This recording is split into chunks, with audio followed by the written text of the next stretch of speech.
Hello and welcome back to my YouTube channel. In this video, we're going to be breaking down some real numbers of an investor's property portfolio, and I'm going to share my thoughts of exactly what I would do if this was my property portfolio.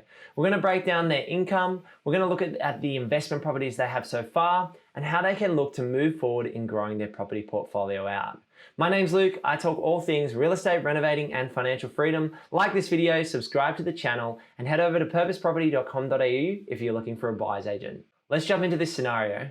So in this situation, we have a couple and we have two people earning decent income. So person number one is earning $103,000 PAYG, and person number two is earning $120,000 of income.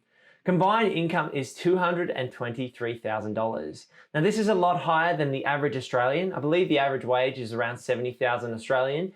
Let me just check that. Now the median wage is $62,400 per person in Australia.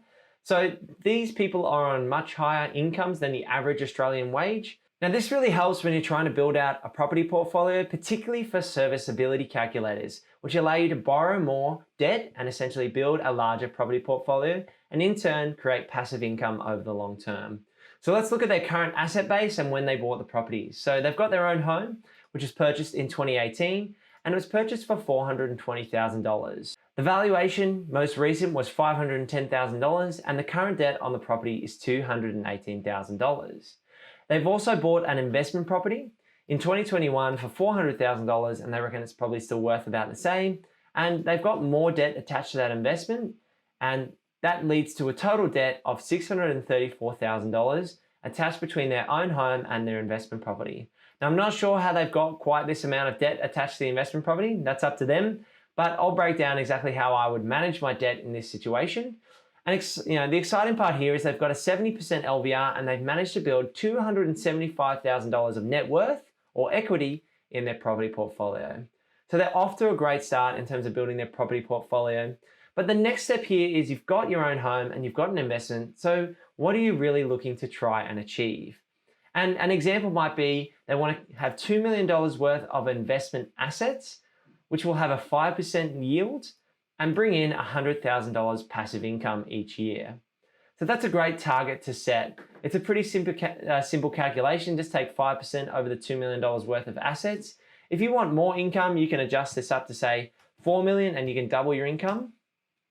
So you could have $200,000 passive income each year. Or if you were, just a single person who was happy to live off $50,000, you might only need $1 million asset base to live and have passive income from a property portfolio that's a little bit smaller. So in this scenario, we're running with $2 million worth of passive income. And let's take a look at exactly how I would break down this property portfolio to move forward and grow the asset base and grow the passive income as well. So the first step I would take is to go and obtain a new valuation for your current property and your investment property as well. Now, the valuations could come back as stipulated above at $510,000 for the principal place of residence and $400,000 for the investment property that was recently purchased. So at an 80% LVR, so avoiding lender's mortgage insurance, so avoiding LMI, the total amount of debt you might be able to obtain comfortably on this portfolio could be $728,000.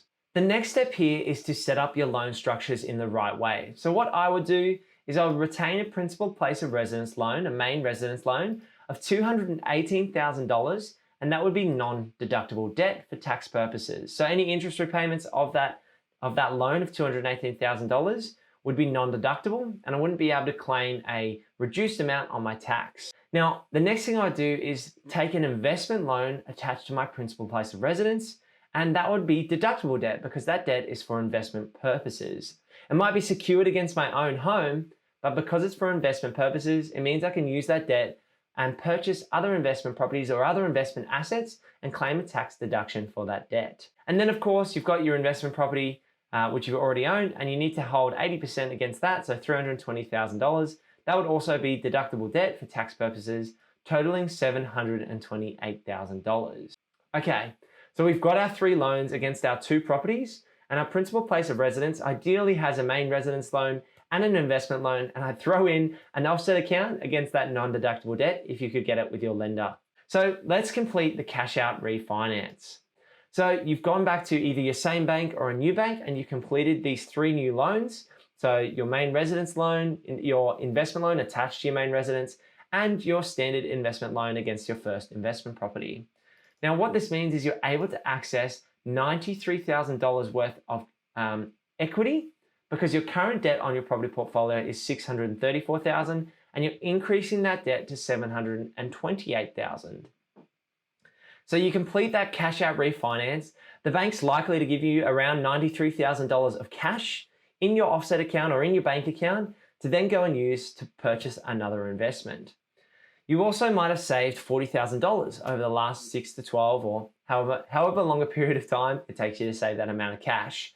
And that gives you total funds of $133,000. Now, with the equity that you've redrawn from your current property portfolio and your cash savings, you've combined those amounts to create the 133 grand, and you're going to look out to make another new property purchase. You might be looking for a purchase price of say $500,000 based on your borrowing capacity and your serviceability.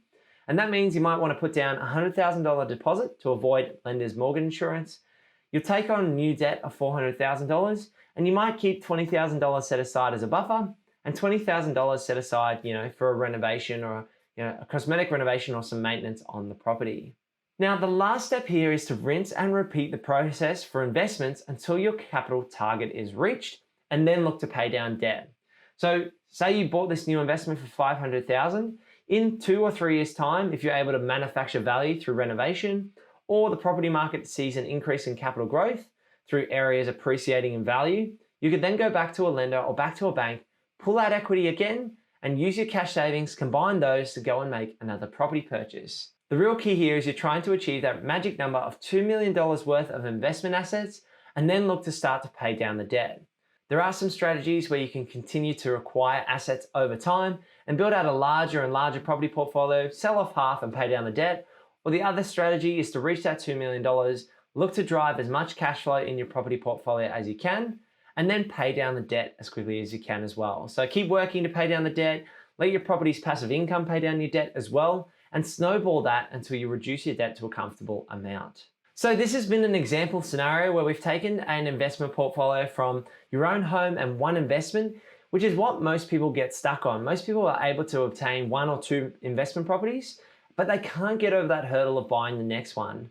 Whether it's a mental block, a lending capacity issues, or understanding exactly how to structure your finances, I hope you found this video useful. Drop a like on this video, subscribe to the channel, and check this video out over here for more things real estate, renovating, and financial freedom.